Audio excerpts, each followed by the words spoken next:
Onion is the sequel, spinoff? I think. I don't think it's either, actually. It's not a spinoff. It's, you know what? I'm going to go with sequel. It's a sequel to Knives Out. Whatever it is, it's the next installment in the Knives Out series, the new detective murder mystery series that stars Daniel Craig as Benoit Blanc, written and directed by Rian Johnson. And Craig once again returns as Benoit Blanc, and he finds himself in Greece amongst a group of friends who are having a murder mystery party, and then one of them ends up dead. And so now there's only one man who can solve the case. So I really love the first Knives Out movie, and I wasn't really sure how Rian Johnson was going to top that movie with this movie. That movie was so unique. It really had a fresh perspective for the murder mystery whodunit genre, and this movie has a lot of that as well. There are things that feel a bit familiar, particularly the structure of the second half of this movie feels a lot like the first movie, but in that it does still feel fresh. It does still feel original. Daniel Craig once again kills it as Benoit Blanc. This man is proving that you can have a career after Bond. He's got his own little film series here that I'm really starting to dig. These murder mysteries, really liking them. He could play Benoit Blanc for the next 60 years of his life, and I would just be like, yeah, I love that. I wish that Rian Johnson had actually gone with the idea of giving Benoit Blanc a different accent for every movie. That would have been funny, and Daniel Craig should have fought for that. I wish he did, because that's just absolutely funny. That would have made Benoit Blanc so much more cooler in this movie. And speaking of Benoit Blanc, I like that we got to see a little bit more of his personal side, a little bit of the things he likes and some things he dislikes, which are hilarious, what he dislikes. The jokes about it are pure hilarity. It's amazing. They're few and far between, and they're very brief, but when he brings it up, it's hilarious. I laugh my ass off. The rest of the ensemble cast includes Janelle Monáe, Catherine Hahn, Kate Hudson, Leslie Odom Jr., Jessica Henwick, Madeline Klein, and Edward Norton. And I'm going to single out Edward Norton here because he is really good in the movie as well. And this feels like it's like Edward Norton's second comeback. He was a huge presence in the 90s and early 2000s. He was one of those actors to be reckoned with. He's one of those dudes who probably should have racked up an Academy Award by now and probably should have more nominations under his belt, but then he kind of just went away after a while. It's like, you only got me for 2 Academy Award nominations. I haven't won a single one. I don't need this anymore. See you guys. Bye-bye. Now the mystery of where Edward Norton went will be solved. And then Birdman was like Norton's comeback. He got nominated for an Oscar for that, and he still didn't win. He was like, I'm back, bitches.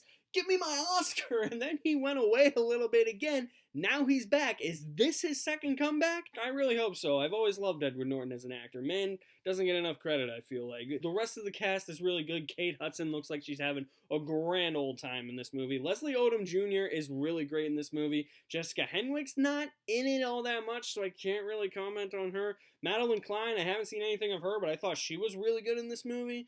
Dave Bautista, man. Must have been fun to reunite with Daniel Craig, but the real standout here is Janelle Monáe in this movie. She is great. She has a lot of energy. There's something else to her character that I won't explain because it is spoiler territory, but when she gets involved in the mystery, that's when the movie really becomes something else, something I wasn't really expecting, something that the first Knives Out movie became, which was something I didn't really expect. See, Ana de Armas had this gravitas in the first movie, and Janelle Monáe really took notes from that movie. She was like, I want to be like Ana de Armas in that movie.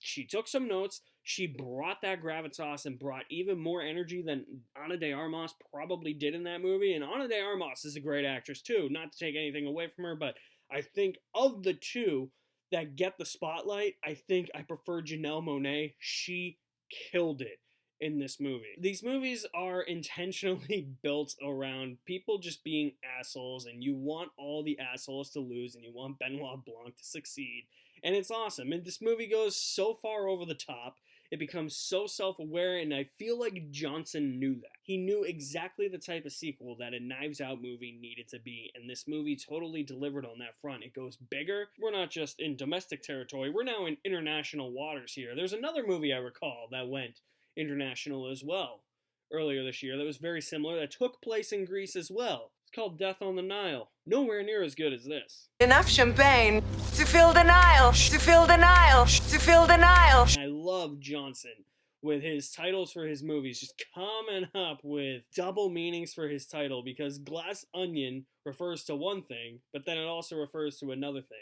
And I loved all of that in this movie. When I first saw the title, I was like, Glass Onion, that's a weird title, and then it makes sense within the movie. I really don't know where I would put this one, if I would put it above Knives Out, or if I would put it below Knives Out. If anything, I think it is on par with Knives Out. I don't think there's as much sleuthing in this movie, though. There's not as much time spent on the mystery. A lot of time is spent getting to know the characters, and a lot of time is spent in a similar structure to the first one in the second half of the movie, but I feel like the mystery happened too far into the movie, and we didn't spend enough time with Benoit Blanc trying to solve that mystery in the first half. When it did the nonlinear storytelling, that was all fine, and it did tie in to that mystery, but for me, I wanted a little bit more of detective work in the open, if you know what I mean. It made sense within the movie as to why it was set up like that. I just didn't think there was enough of it. Not enough time spent on it. You do have to pay attention, though, because it is a very dialogue-heavy movie, but there's certain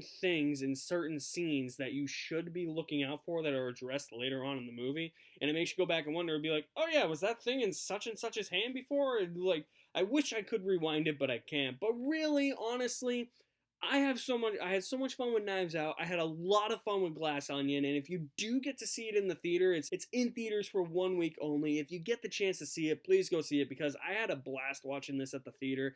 My entire audience was laughing, dying. It's another witty murder mystery movie from Rian Johnson with great performances, especially from Daniel Craig, Janelle Monáe, and Edward Norton. A mystery that I was intrigued with, even if I wanted a little bit more sleuthing.